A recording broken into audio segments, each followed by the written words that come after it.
Guys welcome back to my channel సరదాగా శ్రావణితో. ఈరోజు నేను డిన్నర్కి చికెన్ ఫ్రై ప్రిపేర్ చేస్తున్నాను. ఫస్ట్ ఆనియన్స్ చాప్ చేసుకొని పెట్టుకోండి. నేను హాఫ్ కేజీ చికెన్ తీసుకొని చేస్తున్నాను. స్టవ్ మీద ప్యాన్ పెట్టి ఆయిల్ పోసి ఆయిల్ కొంచెం వేడయ్యాక ఆనియన్స్ యాడ్ చేసుకోండి. తొందరగా ఫ్రై అవ్వడానికి సాల్ట్ యాడ్ చేసుకోండి.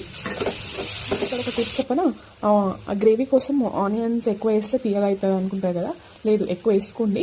బట్ గోల్డెన్ బ్రౌన్ కలర్ వచ్చే వరకు ఫ్రై చేసుకుంటే అది తీయగా అవ్వదు అనమాట. సో ఒకసారి ట్రై చేసి చూడండి. ఇప్పుడు అల్లం వెల్లుల్లి పేస్ట్ యాడ్ చేసుకోండి. కొంచెం ఎక్కువ ఉంటేనే బాగుంటుంది చికెన్లో. అల్లం వెల్లుల్లి పేస్ట్ పచ్చివాసన పోయేంత వరకు ఫ్రై చేసుకొని ముందుగా కడిగి పెట్టుకున్న చికెన్ యాడ్ చేసుకోండి. ఇప్పుడు మూత పెట్టి కొద్దిసేపు కుక్ చేసుకోవాలి. మెయిన్ ఇంగ్రీడియంట్ ఏంటో తెలుసా టేస్ట్ కోసం? కరివేపాకు. ఎంత కరివేపాకు యాడ్ చేసుకుంటే అంత టేస్ట్ వస్తుంది. ఇప్పుడు పసుపు యాడ్ చేసుకోండి.